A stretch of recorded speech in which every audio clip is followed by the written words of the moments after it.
1, versículo 27 e o 28 apenas, que diz assim: nem Manassés expeliu os habitantes de Bet-Seã, nem dos lugares da sua jurisdição, nem a Taanaque com os lugares da sua jurisdição, nem os moradores de Dor com os lugares da sua jurisdição, nem aos moradores de Ibreão com os lugares da sua jurisdição, nem os moradores de Megiddo com os lugares da sua jurisdição. E quiseram os cananeus habitar na mesma terra. E sucedeu que, quando Israel cobrou mais força, ou ficou mais forte, fez dos cananeus tributários, porém não os expeliu de todo. Amém? Nosso irmão Nivaldo orando. Senhor nosso Deus e Pai, diante da Tua presença, Senhor, agradecemos por essa rica oportunidade que estamos aqui para junto nós aprender da Tua palavra, Senhor. Abençoa a Tua igreja, meu Pai, aqueles que estiverem enfermos, Senhor, é poderoso para curar. Senhor, a nossa irmã Sebastiana, Senhor, que está ali com bastante enfermidade, o Senhor é poderoso, faça a Tua vontade, Senhor. Oh meu Deus, abençoa o Teu Filho que vai transmitir a Tua palavra neste momento. Usa pelo poder do Teu Espírito Santo, que nós possamos aprender junto da Tua palavra. Assim eu te peço e te agradeço em nome de Jesus. Primeiro, e Juízes é um período de aproximadamente 380 anos. Conta desde Josué, ou da morte de Josué, até o primeiro rei de Israel, que é Saul. Esse período que não tinha rei em Israel, não tinha uma liderança estabelecida, ele ficou conhecido como período dos juízes, porque o povo de Israel entrou na terra prometida, cada tribo foi ocupando a sua herança, a sua terra que eles tinham que conquistar, e muitas vezes o povo errava e pecava. Nós já falamos sobre isso aqui uns meses atrás. Deus levantava então uma nação para castigá-los, discipliná-los. E então esta nação de Israel se convertia, clamava a Deus, e Deus levantava um homem para que libertasse Israel e julgasse Israel. Esses homens ficou conhecido como juízes, e entre eles nós temos uma juíza, que é Débora. Então é um período em que não há rei, e que Israel, às vezes um juiz não julgava todas as tribos, às vezes era apenas sobre algumas tribos. Esse período, esses homens julgavam, esses homens orientavam, esses homens foram levantados para libertar a nação de Israel. E o capítulo 1 que nós lemos está falando sobre as conquistas, as novas conquistas da nação de Israel. E nós notamos no versículo 27 e o 28, que você vai ver que Israel ainda era uma nação fraca. Não era uma nação bélica, não tinha poder bélico. Era uma nação que estava entrando na terra agora para conquistar a terra, e essa terra já tinha moradores. Em alguns lugares, os moradores eram gigantes, homens experimentados na guerra, eles ocupar aquela terra. Há uma questão ética aqui, e se discute muito, que não é o caso desta noite, e nós não vamos entrar nessa questão. Mas enquanto Israel estava fraco, eles não conseguiam expelir as nações para fora da terra. Mas quando chega no versículo 28, diz assim: e sucedeu que quando Israel se fortaleceu, quando Israel cobrou mais força, teve mais força, então eles dominaram os moradores da terra. Eles fizeram dos cananeus tributários, fizeram um acordo de cavaleiros. Vocês ficam aqui contra, deixa eu abrir um parênteses, contra o que Deus havia ordenado, que Deus havia mandado eles expelir. Então, contra essa ordem de Deus, eles fez um acordo de cavaleiros com os cananeus. Vocês ficam aqui, mas para vocês ficar aqui, vocês têm que pagar tributos para nós. Mas isso só pode acontecer porque Israel se fortaleceu. Então é à medida que nós nos fortalecemos, é que nós conseguimos expulsar ou dominar o inimigo que nos causa mal. O que eu quero falar nesta noite é sobre isso, sobre tornando mais forte para dominar o inimigo. Quando Paulo ele escreve aos Romanos, capítulo 5, ele vai dizer que nós éramos fracos. E aí está no verbo no tempo passado, porque Paulo está escrevendo para a igreja. E Paulo está entendendo que os seus leitores são pessoas convertidas. Então Paulo diz que nós éramos fracos. Éramos fracos porque nós não tínhamos força para dominar o nosso eu, para vencer o desejo da carne.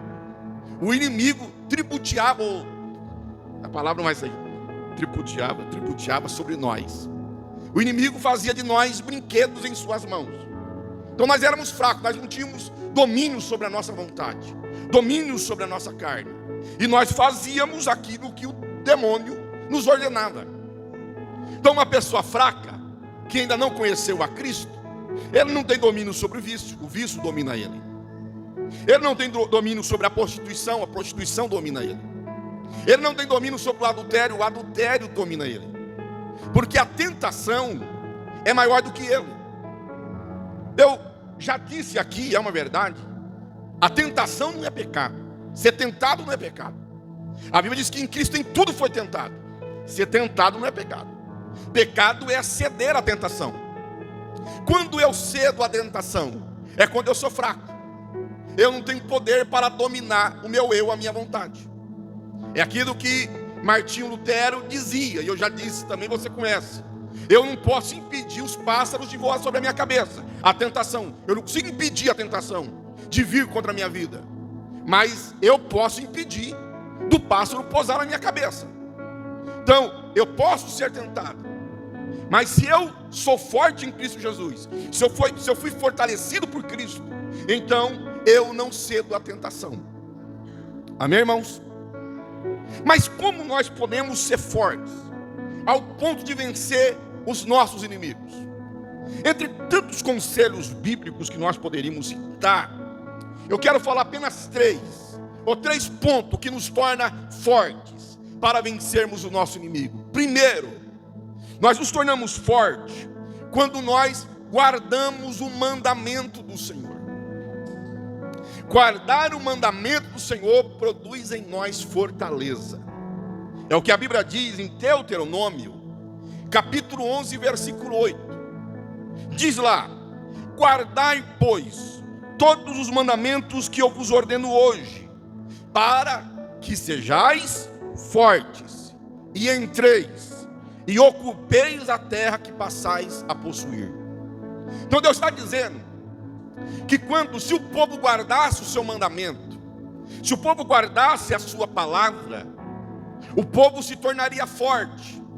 E sendo forte, eles iriam possuir a terra que Deus tinha prometido para o povo. Então a primeira coisa para nós nos tornarmos fortes é guardar a palavra de Deus, guardar o mandamento de Deus. Por quê? Porque a Bíblia ela compara a palavra com pão, com alimento. Jesus ele vai dizer em Mateus capítulo 4, versículo 4: nem só de pão viverá o homem, mas de toda palavra que procede da boca de Deus. Então a palavra de Deus é pão. O Senhor Jesus, o verbo de Deus, João capítulo 1, versículo 1, o verbo que se fez carne, a palavra de Deus que fez carne, ele diz: a minha carne é pão. Outra vez ele diz: eu sou o pão vivo que desceu do céu. Então quando nós guardamos a palavra de Deus, nós somos alimentados por esta palavra e nós somos fortalecidos por ela. Ora, qual é o problema de uma pessoa que pega gripe e não sara? Pega um resfriado, ao invés de comer, para de comer. Não é isso que acontece com todos nós? que era justamente o momento que, mesmo contra a nossa força, nós deveríamos comer para fortalecer a carne. Aí nós deixamos de nos alimentar e nós ficamos cada vez mais fracos. Então, quando nós nos alimentamos, e cada vez que alimentamos mais, nós somos fortalecidos.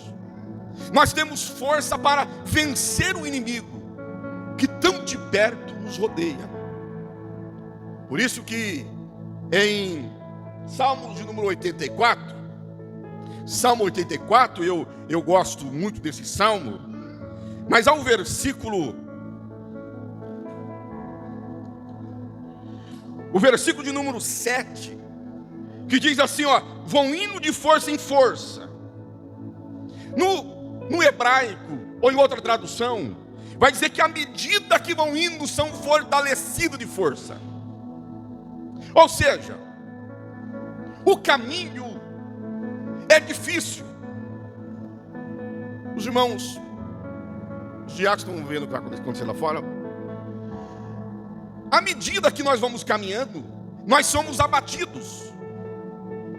Nós enfrentamos perseguições, lutas, provas, tentações. Mas o que nos faz forte não é nós pararmos, é nós avançarmos. É o que estou dizendo sobre um enfermo. Uma pessoa enferma para de comer, ao invés dela melhorar, piora cada vez mais. Então, se eu pequei, se eu errei, se eu paro, eu cada dia vou ter menos força para caminhar. Mas mesmo com pouca força, eu continuo buscando a Deus para eu ser alimentado pela palavra de Deus. Mas então eu sou fortalecido por esta palavra. Então, primeiro, para nós sermos fortalecidos, nós temos que estar nos alimentando da palavra. É interessante, Êxodo capítulo 34, versículo 28, que quando Moisés ele subiu ao monte para receber os mandamentos de Deus, a palavra de Deus, vai dizer o texto: esteve Moisés ali com o Senhor 40 dias e 40 noites, não comeu pão, não bebeu água, e escreveu nas tábuas as 10 palavras do concerto dos 10 mandamentos. Agora eu pergunto para você, quando Moisés ele desceu do monte, ele desceu fraco ou forte? Ele desceu forte. Ele desceu cheio de vigor. O seu rosto brilhava. Mas por quê? Porque ele estava se alimentando da palavra de Deus, na presença de Deus. Então o que nos faz forte, irmãos, é a palavra. Se você quer força para vencer o pecado, para vencer o diabo que está atormentando a tua vida, você tem que se alimentar da palavra. Não de qualquer palavra, mas da palavra que é verdadeira. Porque aí é o problema do crente que não vem para a igreja se alimentar com a palavra sadia e fica na internet ouvindo os coaches, sei lá como é que fala esse trem, esses pregadores de mensagens enlatadas que não transforma a vida e só mexe com o ego, afaga o ego. O alimento que produz força é o alimento que Pedro vai dizer que não é falsificado. 1 Pedro capítulo 2, versículo 2. Ele diz assim: desejai afetuosamente, como meninos novamente nascidos, o leite racional, não falsificado, para que por ele vades crescendo. Então o que traz crescimento, que o crescimento vem à força, não é assim? Seu filho, você e eu, quando nós nascemos, nós éramos frágeis, pequenos, fracos. Mas à medida que nós fomos alimentados com leite puro, o leite materno, quando nós deixamos o leite, nossos pais aqui, por exemplo, na roça, né, alimentando com leite que sai ali da vaca, né, não que leite de caixinha, né, que também saiu da vaca, mas passou por um monte de processo lá, já chega sem vitamina nenhuma, vai sendo fortalecido pelo alimento não falsificado. E eu admiro crentes que não vêm para a igreja ouvir a palavra pregada no púlpito e fica 1 hora na internet, 2 horas ouvindo esses pregadores que não têm compromisso com o corpo de Cristo, que estão pregando por aí que você não precisa de um templo para cultuar, você não precisa de um pastor, de um líder espiritual para te liderar, que você pode ser crente sozinho na tua casa e pegar o pão e pegar o cálice, você mesmo tomar a ceia e consagrar o alimento. E aí você vê um monte de crente fraco, que não tem poder sobre o pecado, que não tem poder sobre a sua carne, vivendo uma vida totalmente contraditória, mas dizendo assim: eu sou servo de Deus. Eu sei que não é fácil, irmãos. Se alguém dizer que a palavra de Deus é fácil de obedecer ela, é mentiroso. A palavra de Deus às vezes é difícil de ser digerida. Tem mensagem que nós ouvimos e que dói nós não queremos engolir. É como, de modo simbólico, Apocalipse 10, 9 e 10, quando João quis o livrinho, e o anjo disse: come o livro. Come porque será doce como mel na sua boca. E ele comeu. Mas ele disse que quando comeu e ela desceu no seu estômago, no seu ventre, era amargo como fel. E não tem momento que é amargo ouvir a palavra de Deus? Não tem momento que a mensagem ela vem como antigamente. Hoje não, hoje é uma geração do tela, que a turma diz, né? O metiolate, sei lá como chama isso. Hoje não arde. Mas eu lembro quando eu era criança. Os mais antigos sabem. Rapaz, mas aquilo ali ardia demais. Às vezes a palavra ela vem na ferida que dói, machuca. E nós saímos bravos, revoltados com o pastor, revoltados com o pregador, revoltados com o profeta. Mas quando nós estamos sozinhos, ela começa a fazer o efeito na nossa vida. E nós agradecemos por aquela palavra que foi dura, mas que foi necessária nós ouvirmos. Quantos podem dizer amém? Eu tenho certeza que se eu perguntasse quantas pessoas já foram embora da igreja revoltada com o pastor por causa da mensagem que ele pregou, muitos levantariam a mão. Porque eu mesmo já fui embora revoltado.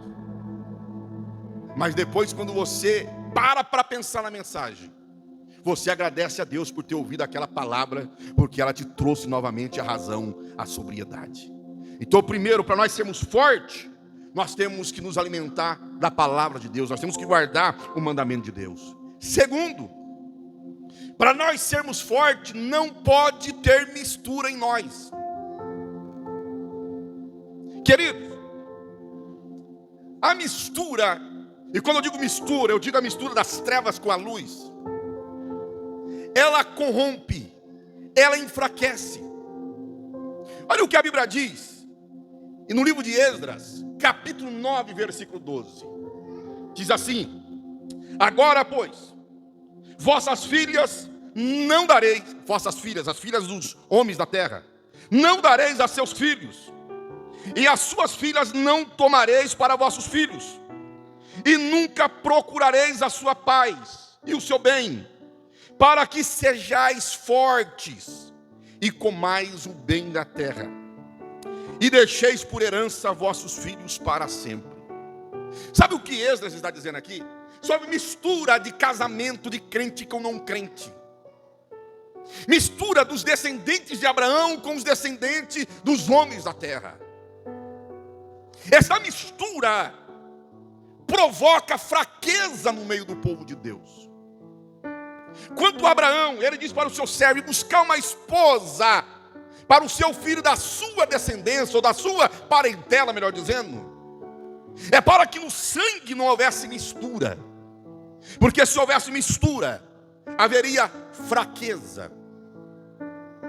Deus não aceita mistura. E aqui não estou falando apenas da relação de casamento de crente com não crente, porque a Bíblia fala já para não se pôr debaixo de jugo desigual. Mas em todo sentido na Bíblia, a mistura sempre enfraquece. É por isso que em Levítico, capítulo 19, versículo 19, que Deus vai tratar sobre a santidade ali. Vai começar dizendo: sede santos como eu sou santo. No versículo 19, é óbvio que isso não está relacionado a esse tempo. Diz assim: guardareis os meus estatutos, não permitirás que se ajunte misturadamente os teus animais. Não poderia misturar animais em espécie diferente. Os animais tinham que ser pastoreados separado. Não poderia misturar. Diz também: no teu campo não semearás semente diversas. Hoje eu sei que os irmãos plantam café no meio do café, plantam milho. ou se planta abóbora, sei lá o que planta mais. Não podia. Se era café, é só café. Se é arroz, é só arroz. E diz, e não vestirás roupa de diversos estopos misturados. Hoje tem muitos irmãos aí, no nosso terno, por exemplo, né? Que o tecido de fora é um e o forro é outro. Não poderia também. Por quê? Porque aquilo seria levado ao templo. E o templo era santo. E no templo não poderia ter mistura. Então, de modo figurado, Deus está dizendo que toda mistura é pecado. Que toda mistura enfraquece. Nós vamos ver isso na história do povo de Israel. Quando diz, no Êxodo, capítulo número 12, e versículo 38, 12, o povo está saindo do Egito. No versículo 38 diz assim, ó, e subiu também com eles muita mistura de gente. Ovelhas, bois, uma grande quantidade de gado. Uma grande mistura de gente. Sabe o que foi isso aqui?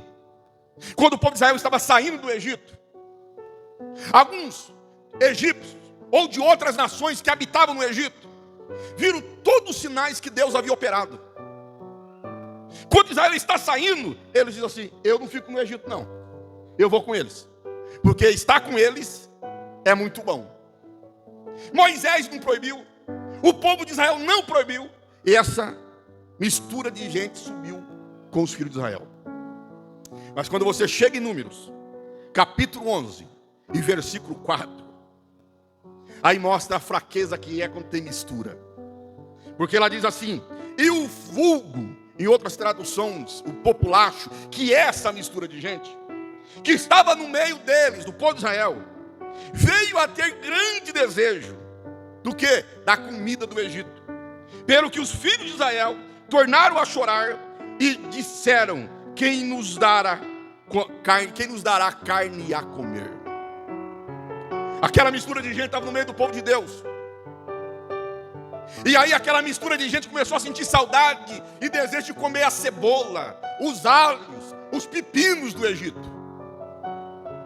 E eles começaram a reclamar no meio do povo de Deus. E o povo de Deus foram contaminados por eles. E o povo de Deus também começou a reclamar. Queridos, toda mistura é ruim e enfraquece. Por quê? Não sei os senhores que aqui estão, mas por exemplo, Deus há de me abençoar, que o pastor Zé não vai me chamar mais para ir para o norte de Minas. Porque toda vez que eu vou para o norte de Minas, eu passo mal, eu fico doente. Por causa do quê? Do tempero, da comida. Eu não consigo me adaptar. Quando você come comidas diferentes, faz mal para você. Você que está acostumado a comer um tempero, um tipo de comida. Quantas pessoas... Já fui comer acarajé lá na irmã Faustina, acho que eu comi 3 acarajé. Não, só 3. Senhor, culto mistério. Aí não pode revelar essas coisas. Só tem que falar, não, foi só um, pastor. A irmã dela estava preocupada, pastor, vai passar mal, porque é comida diferente. Glória a Deus que elas oraram, eu não passei mal. Era abençoado, mãos abençoadas fazendo. Mas mistura, tempero diferente. Porque tem crente que é fraco na fé. Porque ele come uma comida aqui e come outra comida acolá. Ele mistura as comidas que ele come. Falando espiritualmente, falando de palavra de Deus. Ele ouve aqui uma mensagem, alguém pregando, mas ele quer ouvir o outro que prega diferente aquela mesma mensagem. A Bíblia diz que o bom pastor, ele leva suas ovelhas para pastos verdejantes. O pastor que é pastor, ele escolhe a comida que entrega a sua ovelha. Ele não vai levar ela para comer qualquer coisa, porque ele sabe que a mistura da comida vai fazer mal.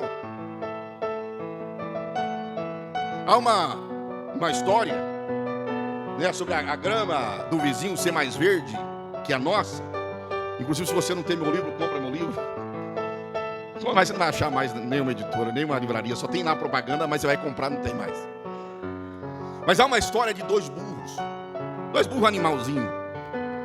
E eles estão aqui da cerca, olhando para outra cerca. E um fala para o outro, mas a grama lá é mais verde, vamos comer a outra grama. Olha a nossa grama como é que está. Não é tão boa, mas nada é mais bonito. E eles vão e comem, pula a cerca e comem. Só que eles comem, e quando volta para o pasto, eles começam a passar mal. Porque aquela grama que era mais verde, estava cheio de inseticida. Eles comiam uma grama que não era tão bonita, mas era saudável. Mas eles queriam aquela grama que a aparência era saudável, mas na essência era contaminada.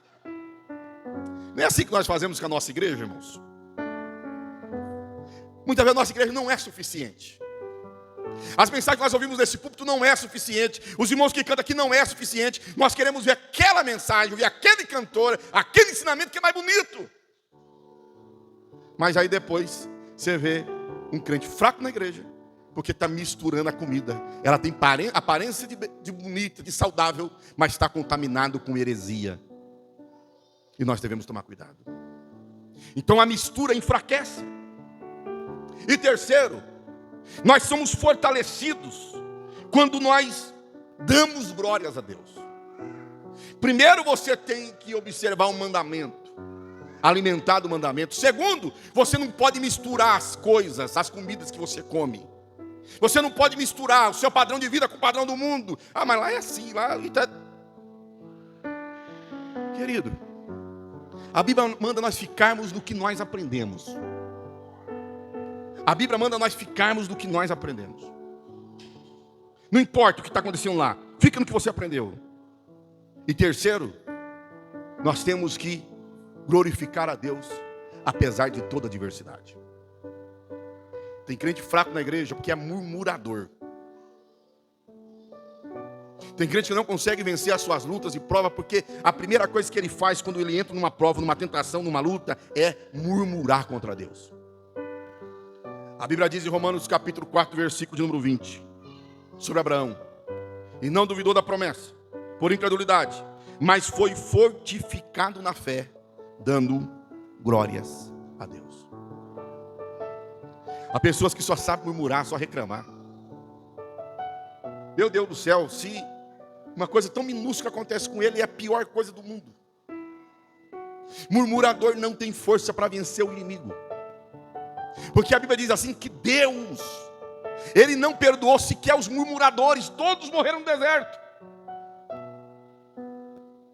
Murmurou, reclamou, em vez de estar a nuvem da glória de Deus, a presença de Deus, o maná descendo do céu, a água saindo da rocha, e o povo reclamando, murmurando, se levantando contra Deus. Deus disse para Moisés: eu vou matar todos eles no deserto.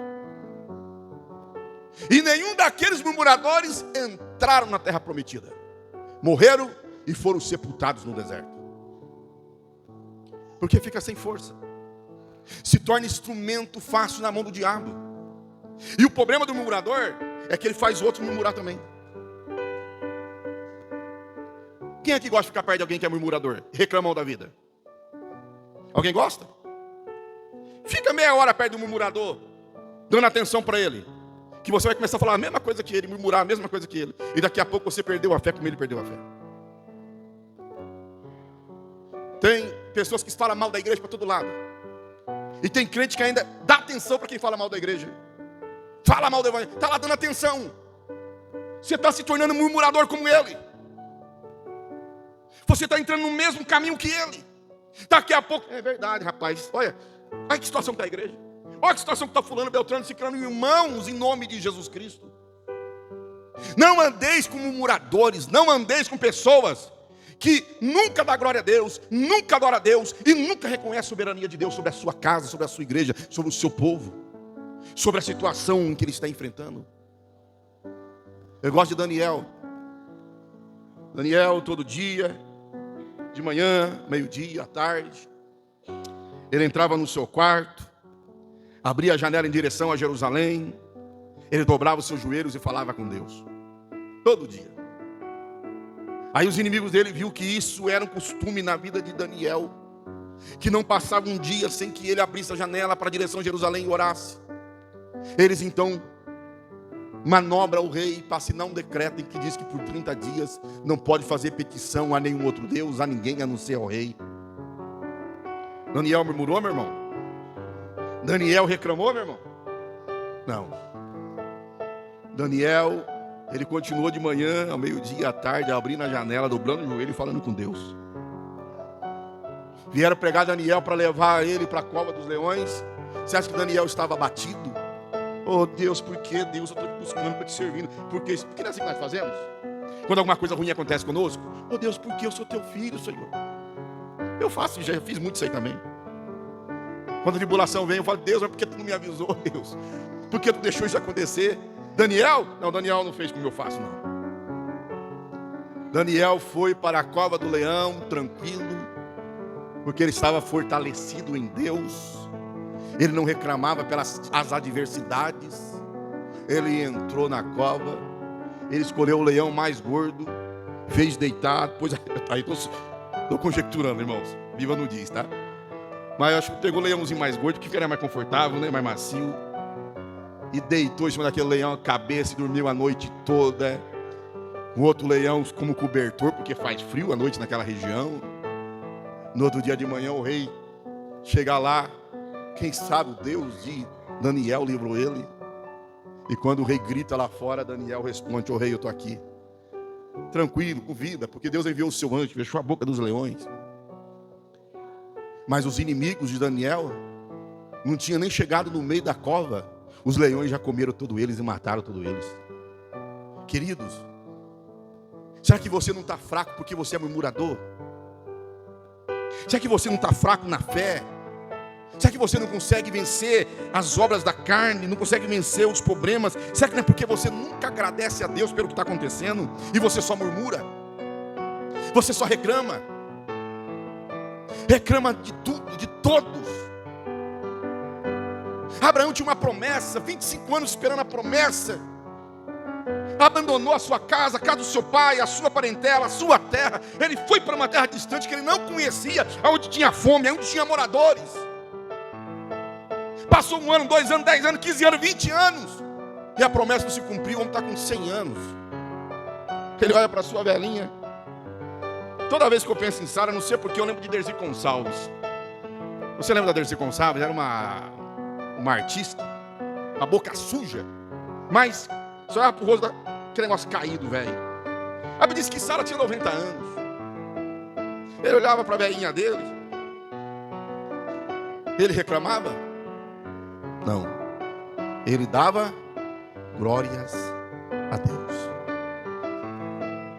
E com 100 anos de idade, e Sara com 90 anos, ela dá luz a Isaac. Ela sorriu, ela riu, porque ela viu a bênção de Deus na vida deles. Por quê? Porque Abraão não murmurou, Abraão não reclamou, Abraão deu glória a Deus. Eu estava voltando de Alterosa hoje, e dirigindo o carro dizendo: Deus, o que eu vou ministrar para a tua igreja hoje? O que eu vou ministrar para o seu povo? E o Senhor me trouxe esse texto, esse versículo na minha memória. Eu cheguei em casa, pedi para a Marta fazer um cafezinho, tomei um café, disse: agora eu vou descer lá que eu preciso preparar a mensagem. E como eu estou muito esquecido, escrever, digitar os versículos. E eu fui me alimentando desta palavra. E à medida que eu me alimentava, eu fui tendo cada vez mais a convicção que essa era a palavra para nós nesta noite. Quem sabe você chegou aqui hoje tão fraco. Quem sabe o inimigo tem dominado você. Você não tem conseguido resistir às tentações. Você não tem conseguido resistir aos dias maus. Será porque não é porque você parou de meditar na palavra, se alimentar da palavra? Será que os mandamentos de Deus, a palavra de Deus tem sido ainda o alimento que você se alimenta saudável? Será que não é porque você tem se misturado com pessoas que não têm a tua fé, com pessoas que não falam a tua língua, com pessoas que não têm o teu pensamento? Será que não é essa influência da mistura de gente que tem te enfraquecido? Será que não é porque em vez de você glorificar a Deus, mesmo que a prova está assolando, você tem apenas murmurado, reclamado? E quando você murmura, você está dando liberalidade para o diabo dominar a tua vida. Porque a murmuração é contra Deus. A murmuração é a incitação do diabo.